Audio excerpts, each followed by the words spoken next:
Good. Started right there. Welcome back, guys. Chalk Talk, episode 20. Today we've got a pretty interesting quick topic for you. We're going to talk about early development and specialization in the sports, powerlifting, and kind of growing up and dealing with multi-sport athletes and the things that kind of go along with all that stuff. So first, I think we're going to go into a little story.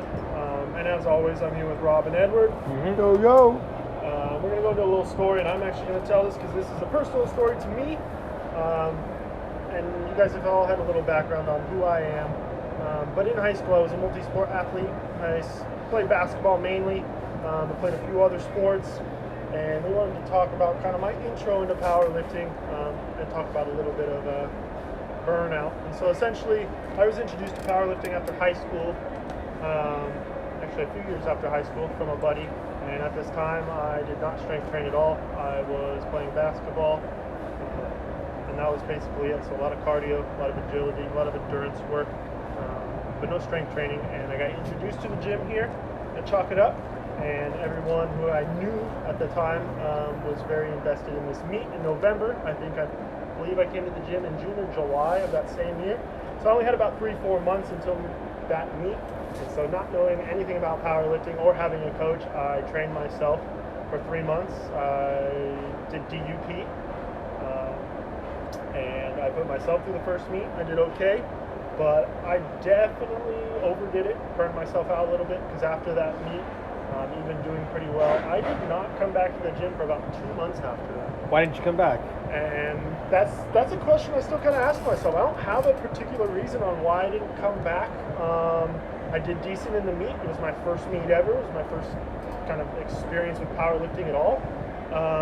I think it was one, I had never done something so difficult in my life, to be honest. I've trained a lot, basketball, whatever it be, but dedicating the time and going through a meet prep for 3 months, especially when you're a beginner by yourself, is very, very taxing. And I think I was looking for something else to do, to be honest. It's kind of the only answer I can really give you. Are you like, so this is what training for powerlifting is like? I don't want to live the rest of the next year like that. Yeah, like, I mean, if you don't know what you're getting into, you're sore every day, you might not realize that. And that's just more, like, there's a whole lot of things that go on with training aggressively every day that, you're going to have to adjust your life to. And I don't know if I was ready at that time. I think those were kind of the big reasons.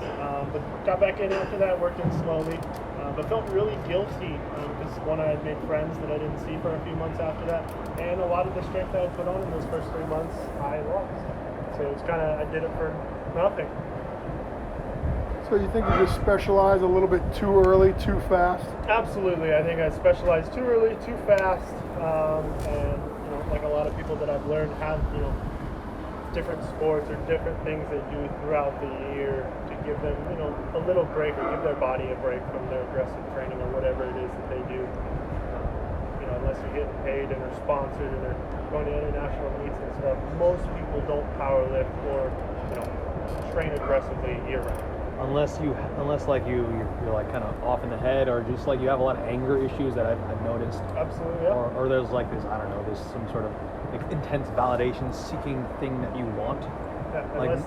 Yeah, most people aren't going to put themselves through that unless they've had that experience. Agreed, yeah. It's some people's vice, and that's what they need to get through the day. So yeah, it's popular for powerlifters to say like, oh, this is my therapy because I'm just an angry person. And it works for some people, but for us to apply that type of thinking to everyone that walks into the gym is absolutely wrong. And I've made the mistake of doing that early on. Like after interning at Juggernaut, I was like, I learned programming from Chad Wesley Smith and Dr. Mike Isertel and like injury rehabilitation from Dr. Quinn Hennick. I can give everyone all the training in the world and make sure that they don't get broken. But like I've coached more than a handful of athletes really, really hard early on.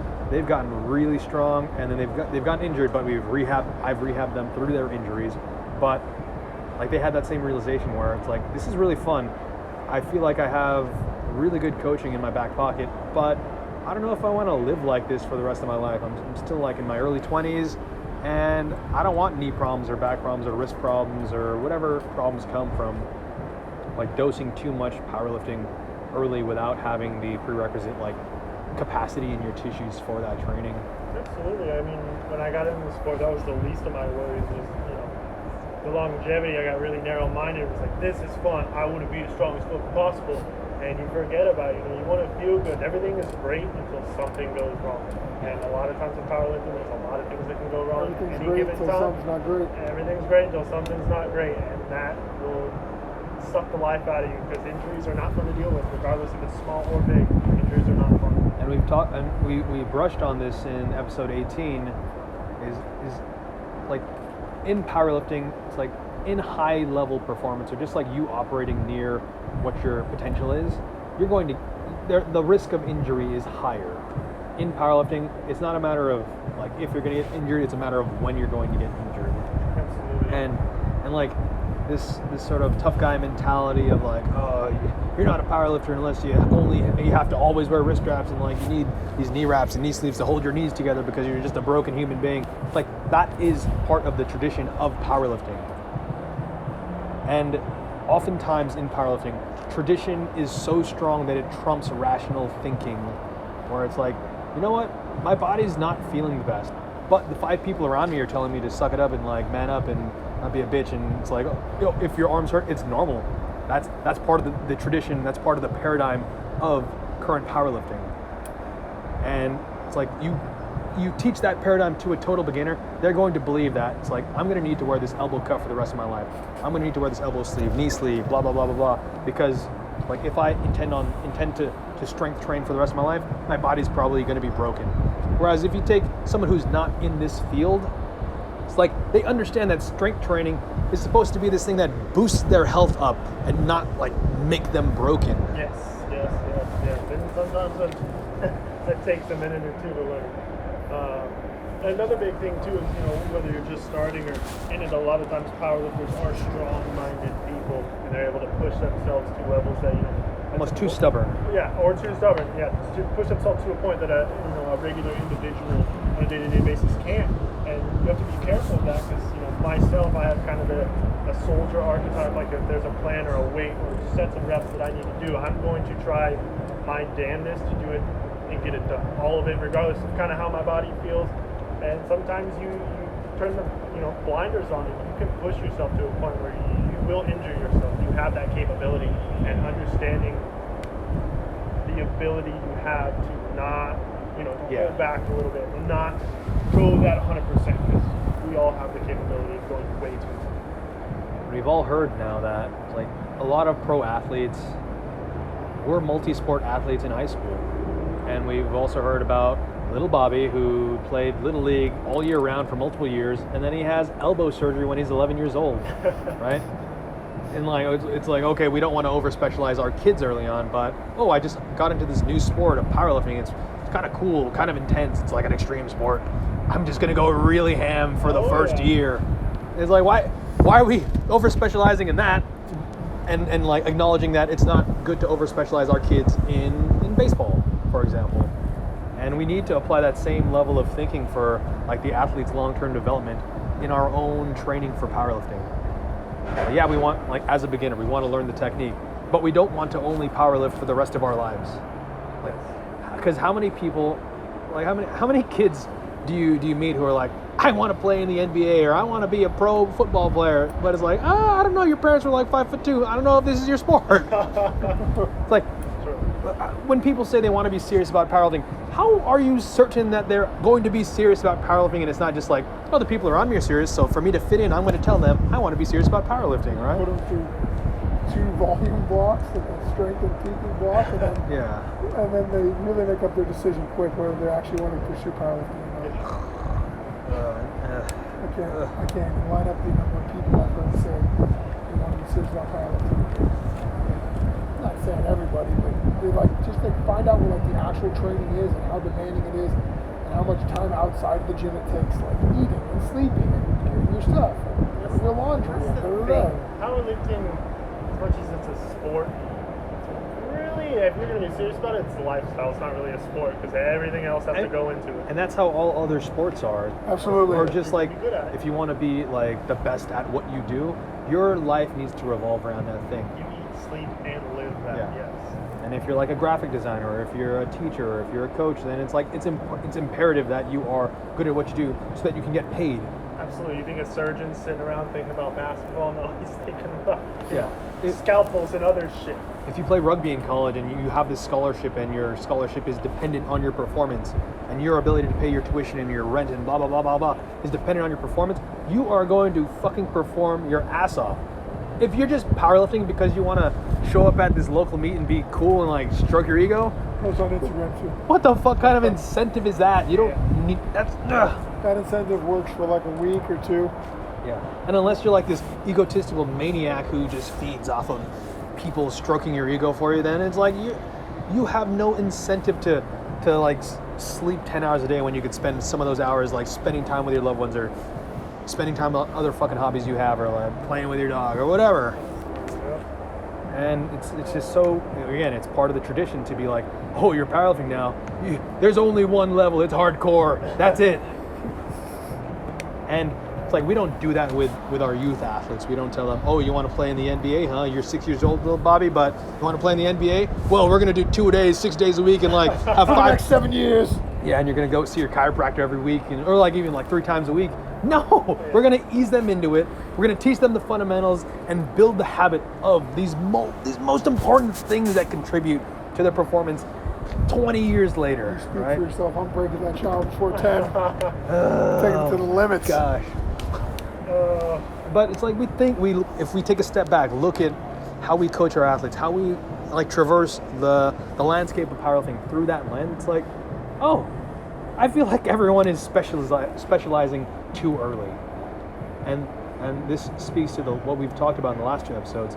How much variation do we need to prevent over-specialization, to contribute to this person's long-term development, and maybe even more importantly, to their long-term health, where strength training plays plays as one of the pillars to support their health, and not one of the things that like breaks them over time. Hope you enjoyed this rant. So don't specialize too early. So we're saying enjoy what you do, put effort into it, have a good time. If you're going to go full bore, go full bore. But just know that it's okay to take some time off, have some other hobbies, and enjoy life a little bit. You know, if you're not professional, you're not getting paid for it, it's probably not the best idea to make it your entire life. And like let's learn from Zach's background, where it's like if you want to go full bore early on, it's like get a coach, get an expert who can like guide you in that process so that you're going as hard as you can with less risk of burnout. Absolutely. If you play a sport, you can use that as your reset in the middle. I use that as my reset in the middle of the season, just so I don't get too burnt out from powerlifting, which I don't think I ever will. But it's a nice little reset. So don't forget that there's things in there that you can do. If you want to take, you don't even have to have it be a sport. You could take 2 months on powerlifting and only do, like, say, explosive movements, or only do front squats and box jumps and sprints. You can just take time off of that and change up your training a little to give you this like a little anti-burnout feeling where you're only doing other stuff. And then once you're doing, a bodybuilding style, like a few blocks, or an explosive style, a few blocks, or something like that, then you can come back to strength training, and you'll probably want to come back to strength training because you'll miss, lifted heavy weights, as they say. Yeah. Well, and that just goes with, the whole idea of like consistency is key. You don't have to take a month off because I just don't want to be in the gym because I burn myself out. Come in and do something different. Do something light. Do something that's fun to you. You're not going to lose all your strength or anything like that, but don't just be absent.